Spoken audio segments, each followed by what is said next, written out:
বিগত ৩১ মার্চ ২০২৪ তারিখ সাবেক আইজিপি জনাব বেনজির আহমেদের বিরুদ্ধে অবৈধ সম্পদ অর্জনের একটি প্রতিবেদন জাতীয় দৈনিক পত্রিকায় প্রকাশিত হয়। পরবর্তীতে ১ এপ্রিল ও ২ এপ্রিল ২০২৪ তারিখে আরও কিছু ইলেকট্রনিক মিডিয়ায় একই প্রকৃতির অভিযোগ প্রকাশিত হয়। এই সকল অভিযোগসমূহের বিষয়ে দুর্নীতি দমন কমিশন বিধিমালা ২০০৭-এর ৩ নম্বর বিধির আওতায় কার্যক্রম শুরু করা হয়। দুর্নীতি দমন কমিশন আইন ২০০৪-এর ১৫ নম্বর ধারার বিধান মতে বর্ণিত অভিযোগসমূহ গণমাধ্যমে প্রকাশিত হওয়ার পরই ২ জন মাননীয় কমিশনার দেশের বাইরে অবস্থান করেন এবং ঈদ উল ফিতরের দীর্ঘ ছুটি থাকায় সকল কমিশনারের উপস্থিতিতে কমিশনারের পরবর্তী প্রথম যেই সভাটি হয় সেটি হচ্ছে ১৮ এপ্রিল ২০২৪ তারিখে। উক্ত সভায় সাবেক আইজিপি জনাব বেনজির আহমেদের বিরুদ্ধে অবৈধ সম্পদ অর্জনের অভিযোগ অনুসন্ধানের জন্য অনুমোদন দেওয়া হয়।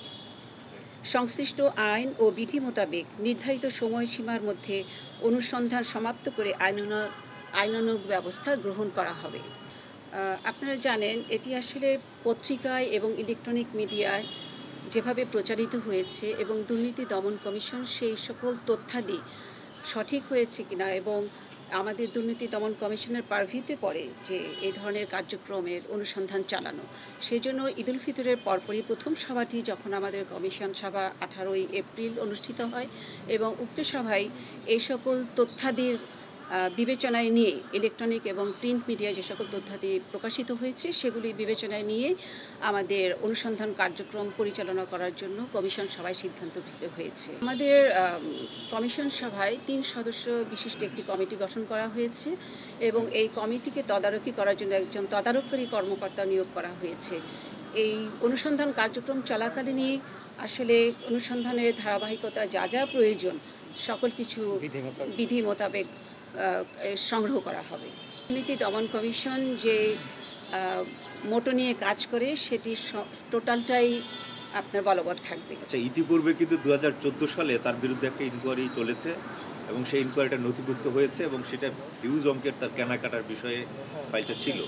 আপনি যেটা বলছেন যে এই ধরনের কোনো নথি নেই, আমরা দেখেছি তার বিরুদ্ধে ইতিপূর্বে নথিভুক্ত হয়েছে অলরেডি, আপনারা সেটা রিভাইভ করতে পারতেন।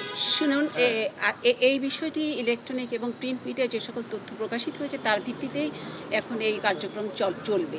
একটু আমার মনে হয় একটু বোঝার একটু কোথাও ত্রুটি হচ্ছে বোধহয়। আমি একটু আগে মেনশন করেছি ঈদ উল ফিতরের একটি ছুটি ছিল এবং আমাদের মাননীয় ২ জন কমিশনার দেশের বাইরে ছিলেন। তখন আমাদের নিয়মিত কমিশন সভায় যখন ৩ জন সদস্য মিলে কমিশনের সিদ্ধান্ত গ্রহণ করা হয়, সেই সিদ্ধান্ত গ্রহণ করা হয়েছে ১৮ এপ্রিল এবং আমাদের গতকালকেই ২১ এপ্রিলে আমাদের কমিটি গঠন করা হয়েছে। সকালবেলায় চিঠি ইস্যু করা হয়ে গেছে। আপনারা জেনেছেন গত ২১ এপ্রিল ২০২৪ তারিখ বিভিন্ন ইলেকট্রনিক মিডিয়ায় প্রকাশিত এবং ২২ এপ্রিল ২০২৪ তারিখ দৈনিক সমকাল ও দৈনিক আমাদের সময় পত্রিকায় ঘুষ লেনদেন চক্রে জড়িত দুদকের ২ জন কর্মকর্তাও জড়িত রয়েছে মর্মে প্রকাশিত হয়েছে একটি প্রতিবেদন এবং সেই প্রতিবেদন দুর্নীতি দমন কমিশনের গোচরীভূত হয়েছে। উক্ত প্রতিবেদন সময় কারিগরি শিক্ষা বোর্ডের সিস্টেম অ্যানালিস্ট জনাব AK শামসুজ্জামানকে অর্থের বিনিময়ে অবৈধ সম্পদ অর্জনের মামলার দায় হতে অব্যাহতি দেওয়ার জন্য দুদকের ২ জন কর্মকর্তার সংশ্লিষ্টতার কথাও বলা হয়েছে। এই বিষয়টি সত্যতা পরীক্ষা করে প্রতিবেদন দাখিলের জন্য একজন পরিচালকের নেতৃত্বে ৩ সদস্য বিশিষ্ট একটি কমিটি গঠন করা হয়েছে। আর জনাব শামসুজ্জামানের বিরুদ্ধে যেই মামলাটা রুজু করা হয়েছিল সেই মামলাটি অধিকতর আমাদের তদন্তের প্রয়োজন রয়েছে বিধায় একজন তদন্তকারী কর্মকর্তা নিয়োগ করা হয়েছে। আর আপনারা এটিও জানেন যে কারিগরি শিক্ষা বোর্ডের তৎকালীন চেয়ারম্যান জনাব মোহাম্মদ মোস্তাফিজুর রহমানের বিরুদ্ধে ১,৬২,১৩,০০০ টাকার অবৈধ সম্পদ অর্জনের দায়ে তদন্তে অপরাধ প্রমাণিত হওয়ায় বিজ্ঞ আদালতে চার্জশিট নম্বর ২৯ তারিখ হচ্ছে ২৫ এপ্রিল ২০২২ তারিখে এটি দাখিল করা হয়, যা বর্তমানে বিচারাধীন রয়েছে। তাছাড়া কারিগরি শিক্ষা বোর্ডের চেয়ারম্যান ও অন্যান্য কর্মকর্তাদের বিরুদ্ধে অনিয়ম ও দুর্নীতির ভিন্ন একটি অভিযোগও কমিশনে অনুসন্ধানের দিন রয়েছে। জি না, কখনোই না। আমি কয়েকবারই মেনশন করেছি, আমাদের 18 তারিখে যে সভাটি অনুষ্ঠিত হচ্ছে, কমিশন সভায় সিদ্ধান্ত গৃহীত হয়েছে। না, আমাদের 18 তারিখেই সিদ্ধান্ত হয়েছে, কিন্তু আমাদের কিছু, আপনারা জানেন, মিনিটস তৈরি করতে হয়, কমিটি গঠনের একটা অফিস আদেশ করতে হয়, এই কাজগুলি করতে একটু সময় লাগে।